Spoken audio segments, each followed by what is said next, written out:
नमस्कार, times of Swaraj में आप सबों का स्वागत है और मैं हूं संतोष सिंह।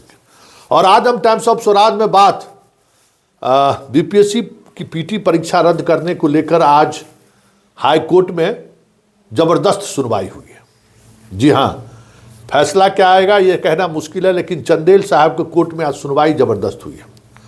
और उस सुनवाई के बाद 4 मार्च को दोपहर 12 बजे का समय निर्धारित किया गया है इस मामले की विस्तृत सुनवाई के लिए।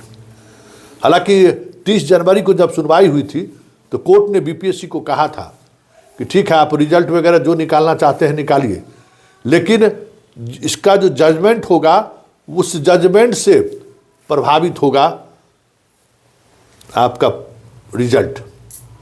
इसके बावजूद भी बीपीएससी ने रिजल्ट भी जारी किया। रिजल्ट जारी करने के बाद मुख्य परीक्षा की तिथि भी निर्धारित कर दी। सरकार का समाज कल्याण विभाग जो बीपीएससी कम्पीट करने वाले छात्राएं हैं उनको स्कॉलरशिप की भी फॉर्म भरा घोषणा कर दिया, फॉर्म भी भराना शुरू कर दिया। मतलब कोर्ट के आदेश के बावजूद भी सरकार अपना कदम नहीं रोक रही है। लेकिन आज कोर्ट में हुआ क्या, क्योंकि 3 बड़े वकील एक साथ खड़े थे। सरकार की तरफ से पीके शाही, बीपीएससी सब मतलब पीके शाही हो गए महाधिवक्ता, और बीपीएससी की तरफ से ललित किशोर पूर्व महाधिवक्ता। मतलब बीपीएससी पूरा ताकत लगाए हुए हैं, समझ गए ना, एकदम जो ताकत हो सकता है। मतलब पटना हाई कोर्ट का जो कह सकते हैं कि जो सबसे बड़े वकील हैं, जो या तो महाधिवक्ता रहे या फिर पूर्व महाधिवक्ता रहे, पीके शाही हो और उधर आनंद किशोर। जबरदस्त बहस हुई। बीपीएससी की तरफ से कहा गया कि सब फालतू बात है, सब वैसी आरोप लगा रहे हैं, और अगर ऐसी बात है तो बीपीएससी को अभी तक इन लोगों ने कोई कंप्लेन नहीं किया है। आज आश्चर्य लगा कि ये बात सुनकर कि कैसे कह रहे हैं कि कोई कंप्लेन नहीं हुआ है। समझ गए ना, ये एक बड़ी बात आई है। और सुनिए जरा पूरी सुनवाई के दौरान क्या हुआ है, जरा ये हम आपको सुनवाते हैं। जो वाईगिरी हैं, वाईगिरी जो हैं कोर्ट के सामने, उन्होंने कहा कि परीक्षा में बड़े स्तर पर धांधली हुई है और बीपीएससी न तो इस मामले की जांच कर रही है और ना ही पुनर्परीक्षा लेने को तैयार है। उन्होंने कोर्ट को बताया कि लगभग 4 लाख विद्यार्थी पीटी की परीक्षा दिया है। पूरे बिहार में 912 परीक्षा केंद्र थे और 13 दिसंबर को 2024 को परीक्षा हुआ, और बहुत सारे परीक्षा केंद्रों पर प्रश्न पत्र परीक्षा जारी रहने के दौरान ही लीक होने का आरोप उन्होंने लगाया। हालांकि यही कमजोर कड़ी है कि प्रश्न पत्र लीक होने का मसला ही नहीं है, और वकील साहब जो है सो प्रश्न पत्र लीक का मसला उठा रहे हैं, जो कहीं ना कहीं इसको प्रूफ करना बड़ा मुश्किल होगा। आगे वो कहते हैं कि 4 जनवरी 2025 को बापू सभागार केंद्र पटना में ही आयोग ने पुनः परीक्षा कराया, जबकि ये बात तो हमको लगता है कि फैक्चुअली रॉन्ग है। भाई 4 जनवरी को थोड़ी बापू सभागार में केंद्र में पटना में ही आयोग ने पूर्व परीक्षा कराई है। ये तो भाई जिसने भी ये जानकारी दी है वो तो अलग अलग 22 केंद्रों पर परीक्षा हुआ है। जो हाईकोर्ट में जो सुनवाई के दौरान जो ब्रीफ है, ये वही हम ब्रीफ आपको पढ़ा रहे हैं। अच्छा, इस परीक्षा में शामिल होने वाले सभी उम्मीदवारों को 6 अंक दिए जाने का निर्णय हुआ। इसमें से 3 प्रश्न गलत थे, जबकि 2 प्रश्न पिछली परीक्षा में से ही था, एक और प्रश्न गलत था। ये बात 6 नंबर जो है सो अंक दिए गए हैं पहले वाली परीक्षा में। और गिरी आगे बताते हैं कि 4 जनवरी 2025 को ली गई परीक्षा के उम्मीदवारों को 6 अंकों का लाभ मिलेगा, जबकि अन्य उम्मीदवार इससे वंचित रह जाएंगे। हाँ, ये सवाल उन्होंने उठाया है। हालांकि ये भी थोड़ा स्पष्ट तरीके से चीज़ों को नहीं रखा गया है, अभी कई और सवाल हैं।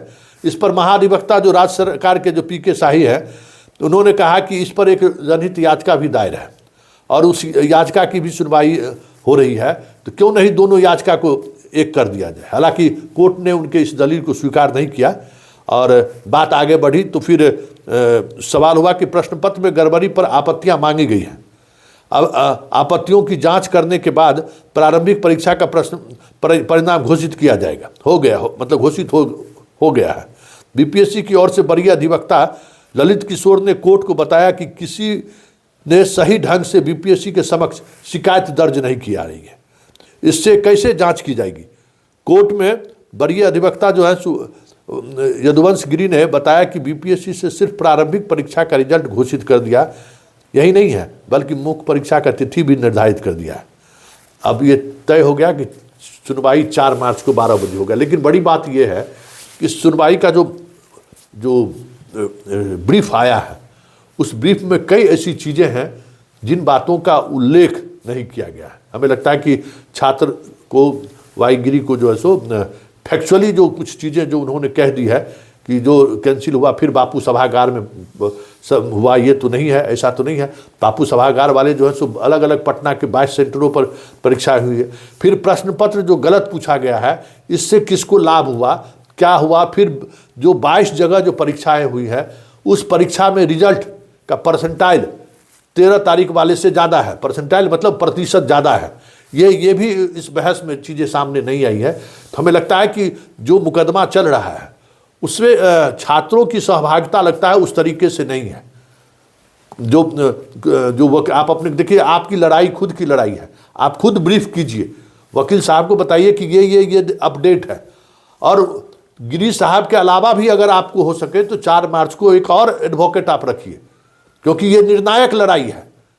और गिरी साहब के टक्कर का ही, जैसे वह इधर पीके शाही है और ललित किशोर है, पटना हाई कोर्ट के सबसे बड़े वकील में से सरकार और बीपीएससी ने खड़ा कर दिया है। ठीक है, वाई गिरी भी बड़े वकील है, लेकिन हमको लगता है कि छात्रों को जैसे भी हो, चंदा वसूल करके ही हो, जो पिटिशनर छात्र हैं उनमें से कोई न कोई एक बड़े वकील को रखिए उस दिन, और इन तमाम तथ्यों को आप रखिए। वाई गिरी बहुत सारी चीज़ों को हमें कहने की जरूरत नहीं है, बहुत सारी चीज़ों को तकनीकी तौर पे कभी कभी वो मिस कर जाते हैं। उम्र का भी असर हमको लगता है कि उन पर है। इसलिए कोई बड़ा वकील आप लोग भी रखिए उसी टक्कर का, कि उस दिन 2-3 वकील रखिए एकदम पूरा तगड़ा। और खान साहब आप कहाँ हैं, आपका PIL कहाँ है, आप भी इसमें कहिए।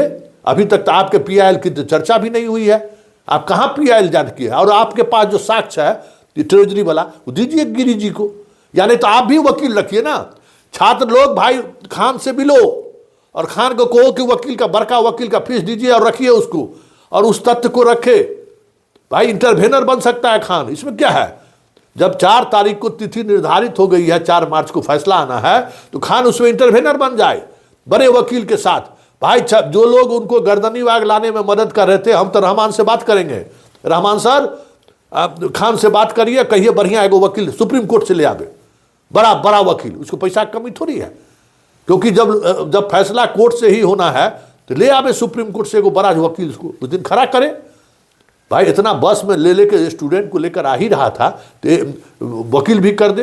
तो छात्रगण, जो लोग गर्दनी बाग आंदोलन का कमान खान को देने का मन बनाए थे, उनसे मेरा आग्रह आरजू विनती है कि खान को कहिए कि 4 मार्च को बड़े वकील को वहां खड़ा करे। सरकार अगर 2 इस कद्दावर वकील को खड़ा किया तब 20 वकील खड़ा कर दीजिए। और तब जैसे नीट में कितना जबरदस्त बहस हुआ था दिल्ली में सुप्रीम कोर्ट में, भले परिणाम जो भी है, बहस हो तो लगे कि हाँ छात्र डटा हुआ है, ये आखिरी मौका है मित्र, गो हेड एकदम। और वकील में दिक्कत हो तो हमको भी कहिए, हम भी आपके मदद के लिए खड़े हैं। क्योंकि सवाल सिर्फ पीटी के रद्द करने का नहीं है, सवाल यह भी है कि हर परीक्षा में लोग गलत प्रश्न पूछता है और उस गलत प्रश्न पत्र के कारण छात्र परेशान होते हैं। आखिर कौन है वो सेटरवा जो गलत क्वेश्चन पूछता है हर बार और फिर भी विभाग इसको मानने बदलने को तैयार। हम तो आज तक कभी नहीं सुने हैं कि किसी आयोग के परीक्षा में इस तरीके से गलत प्रश्न पत्र पूछा गया। यहाँ एक प्रैक्टिस है गलत प्रश्न पत्र पूछने का। और कहिए तो कहेगा कि हाँ अरे भाई NCERT कुरान बाइबिल गीता है पढ़ाई के क्षेत्र में, जो NCERT में है वही मान्य होगा श्रीमान। इसलिए NCERT को और 21-22-6 क्या बहुत सारे सवालों पर अभी भी बहस होनी बाकी है। तो उस दिन 4 मार्च को आप लोग पूरी तैयारी के साथ कोर्ट पहुंचिए, हमें जहां तक समझ में आ रही है, और जमकर बहस हो। इसलिए सिर्फ गिरी साहब अकेले पड़ जाएंगे तो मुश्किल हो जाएगा। इसलिए आप लोग भी जो है सो अलग अलग जो पिटिशनर हैं वकील रखिए और खान का सहयोग लीजिए। और हम खान हमसे रात में बात करने की कोशिश किया है, समझ गए ना, लेकिन हम बात नहीं किए हैं। तो हम रहमान के माध्यम से उस तक हम भी पहुंचाएंगे कि कोई बढ़िया वकील करके सुप्रीम कोर्ट से कोई बढ़िया वकील लावे और पूरा ब्रीफ कीजिए उसको। तो और खान के पास जो मटेरियल, खान अपना मटेरियल उसी को दे, लड़े, आगे बढ़े।